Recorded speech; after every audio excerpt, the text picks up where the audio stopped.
And it's time now for Media Watch, and Emma James joins me in the studio. Hello, Emma. And you've been looking at some very divided opinions on the UN working group's findings that Julian Assange should be basically set free. Yes, and it seems that he is always this incredibly divisive figure. But in particular, looking around today at what the media is saying and what kind of analysts and experts are talking about, it is the people who ordinarily you look to for the most respected viewpoints, but they are polar opposites. If we take a look in The Guardian, they have an article written by Joshua Rosenberg, who's a former television correspondent and also now a legal commentator. So he's very much an expert when it comes to legal matters. And what he asks is, how did the UN get it so wrong? What he highlights is that the UN working group essentially overlooked the central fact, he says, that Assange hasn't been detained, but that he's rather hidden himself away. And that is something that a lot of people are reflecting today. He talks about the horrors of ordinary arbitrary detention and says people have no power to challenge it, they have no idea when or if they will be set free, which simply isn't the case for Julian Assange. He can walk out of the Ecuadorian embassy whenever he chooses. Now, he also talks about that UN working group. There were 5 people on it. One was Australian, so he recused himself because Assange himself is Australian too. And then the only dissenting voice was that of a Ukrainian lawyer, Vladimir Toshilovsky.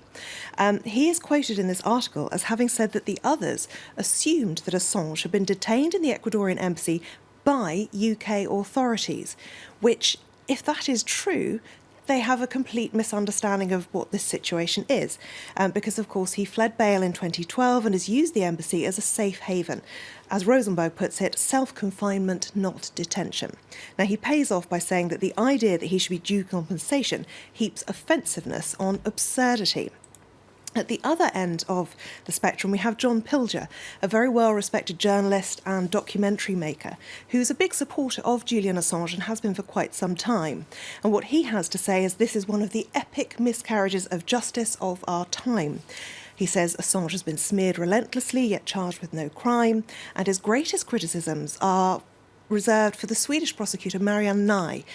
He says she's made no attempt to question Assange when he was in Sweden, nor has she travelled to London to do so, and she still refuses to explain why she won't guarantee that Assange won't be extradited to the United States. He says that by telling us the truth, Assange has earned his freedom, whereas justice is his right. Slightly pompous viewpoint there, but anyway. Now, what seems to have been largely forgotten in all this is that there is an alleged rape victim too out there. The Pool has an article that sets that record straight a little. Helen Lewis has written this piece, and she's highlighted one particular quote, which says, Assange sees himself as the victim of a grand conspiracy. Oddly enough, thousands of rape victims in this country feel the same. Many of them are scared to leave their house. We might not use the words arbitrarily detained, but they are just as much as Julian Assange is. And Emma, many Twitter users are also not taking the UN findings seriously. No, not at all. And it is often the case with Twitter. People tend to be quite disrespectful and usually poke fun at most things, no matter how serious. And the hashtag arbitrarily detained has certainly come in for some use today on Twitter. I have to stay in today waiting for a parcel force delivery. I hope the UN is taking note. People simply think that this is ridiculous. It is someone who has chosen to stay in the embassy, therefore it is nonsense. Wife caught me cheating. I'm now hiding in the bathroom, but I'm looking forward to compensation for this arbitrary detention. We've also got some animals involved as well, as is often the way with Twitter. This little kitten arbitrarily detained. And one of my favourites here, Churchill would like to be released from arbitrary detention by Winston. I'm guessing that that is Churchill there, flattened underneath. And finally, some news of a prize here in France for the leader of the National Front. Yes, indeed, but it won't be one that she will be all that happy about. Marine Le Pen, of course, and as Liz Anrock put it in their tweet, she's finally won an election. However, it is a vote that has seen her crowned Political Liar of the Year. It's a great crown to have. It is. It's only the second year that this prize, if you like, has been up for grabs. Last year it went to Nicolas Sarkozy. But as Politico reports, basically the reason that she has been dubbed Liar of the Year is largely due to her slightly loose interpretation of the facts when it comes to migrants.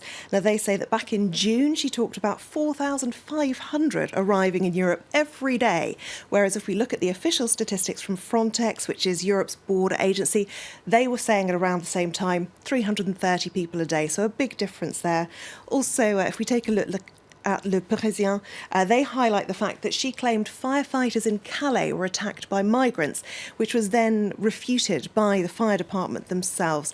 So lots of things there that Marine Le Pen might have liked to have stayed hidden away, but back under the spotlight thanks to this prize for being Political Liar of the Year. OK, Emma, thanks very much for that update this evening.